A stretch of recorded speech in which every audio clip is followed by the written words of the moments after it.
Okay, so yeah, I'm gonna do this. I'm gonna make a vlog, right? What could go wrong with that? Okay, lots of things could go wrong with that, but we're not gonna worry about that right now.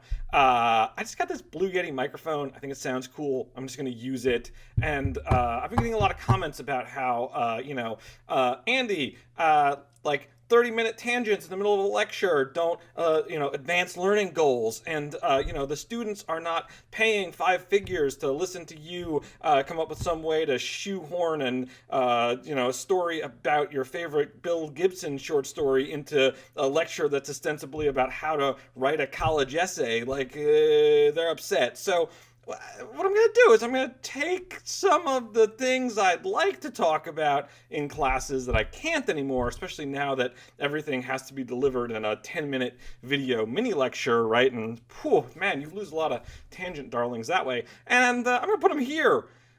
Until I get in trouble, which will probably happen soon. Or maybe not, who knows. Anyway, some folks have asked. Okay, one folk has asked, but he's a good folk, so I'm going to count him as more than one. Andy, what do you think of this whole GameStop thing, which the kids are calling the GameStop stonk market or GameStonk?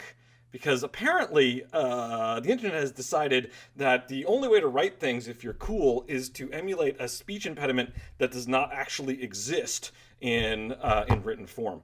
So anyway, the stonks and these kids on GameStop. Let me share my thoughts about that. The first thing that came to mind when I heard about what they were trying to do, right? This idea of what do they call it? A short squeeze, right? Where you take people who have shorted a stock and you buy up the stock so that then the people who shorted the stock have to buy it back at a higher price and you get rich, I think is how it works. I don't fully understand how it works.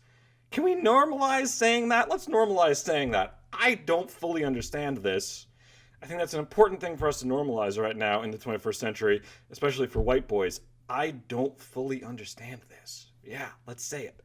I don't fully understand it, but apparently, right, the idea is you can do this thing, right? Someone's shorted the stock, you buy up the stock, you make money. That's a hack. It's an exploit, right? To use the old Alex Galloway term. You've figured out the sort of mathematical principles of a complex system, and you figured out how to trick them. You figured out some hole in how they work, some exploitable feature in how they work that you can latch onto and make the system do what you want. The thing it reminds me of, kind of in story form. So I play some video games, right? And back in college, right, we were playing a lot of the first StarCraft game, right? StarCraft.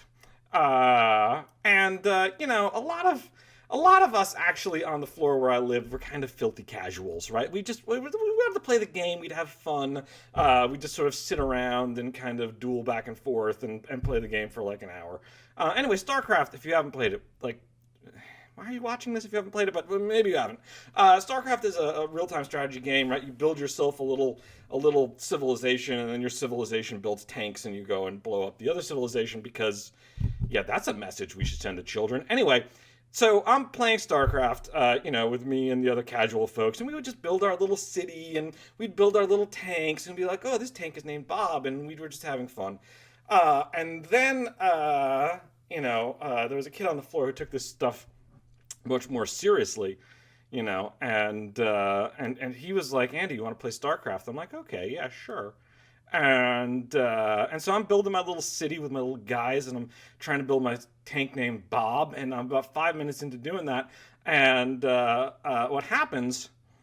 He was playing the side called the Zerg, who are basically the aliens from Alien, or the Gene Stealers from Warhammer 40k. But if you know who the Gene Stealers from Warhammer 40k is, you don't need an explanation of StarCraft. But right, they're the bug aliens, and like 100 of these bug aliens called Hydralisks was one particular bug alien you could build in StarCraft. Come up over the ridge, and they ruin me. They destroy my city. They kill all of my pets. They salt the earth so nothing will grow for 1,000 years, right? Like, I'm just like, just gone. Because this kid had done the math, right? He'd done the math, and apparently, like, boom per unit of thing built, Hydralisk's just one, and you just build all of those, and you don't tell yourself a little story about a tank named Bob. You just, like, build those. Just build them. That's all you do, right? So if you understand the mathematical principles of the thing, you can just beat the hell out of people who are stuck in the narrative, right? Like, I was telling myself a story about the thing I was building, and he had done the math, or he had gotten on a forum, like some old internet chat room where somebody else had done the math, just as likely, right? And done the math, and like, okay, you do the math, and you just take the people reading a story and beat them into the ground, right? That was the first thing I thought of. Like, oh, these kids have done the math, they found an exploit. But I'm not so sure that's true anymore, especially not now. Right? Right now, it's not clear to me at all that this short squeeze thing is still happening. I'm not going to go into the math of it because I'm not sure I understand it, but from my evaluation of the current situation, it's not at all clear to me that there is, in fact, an evil hedge fund holding vast amounts of short stock that they can use to drive up the price of GameStop stock right now. I could be wrong. Right? But the sources I'm looking at suggest that that is not currently true. Instead, what it looks like to me right now is happening is that these kids on Reddit, I keep calling them kids, they're almost certainly adults. There's something very complicated going on right now. Let's not dig into that too far. That's a whole other video. These folks on Reddit, these guys on Reddit, they probably are mostly dudes, almost certainly mostly dudes. Their rhetoric is definitely masculine coded to use the kind of Whitney Phillips thing, right? Like, it's whatever their biogender is, they talk like dudes, are telling a story.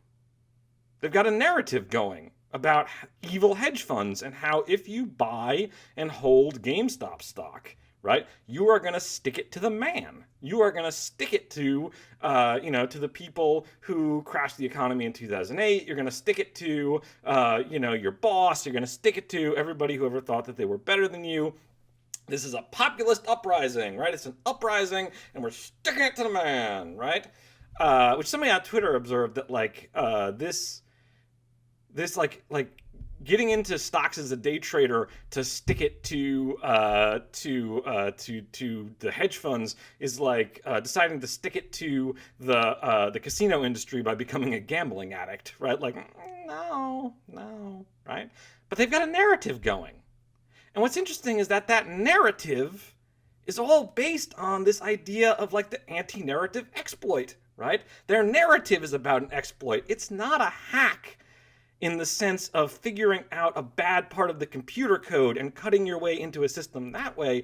It's a social exploit, which was always the biggest way to hack, right? Like, hacking tends to be depicted in media and indeed in, like, the accounts of hackers as this, like, way of, like, picking apart this computer system, and you find the flaw in the protocol and you, like, cut your way in this way, and you hack the planet and or hack the Gibson or whatever it is, right? And you get your way in through the ice with this mysterious virus code, right?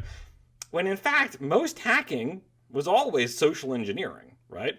You got some poor dummy on the phone at whatever place you were trying to hack, and you're like, I'm from IT support, and what I'd like you to do right now is tell me your password. And they were like, okay, and then you hacked in, right? You hacked in, right? So, yeah, I guess what's interesting to me is that at first glance, right, this thing is about systems over narratives, and at second glance, it's narratives over systems, right?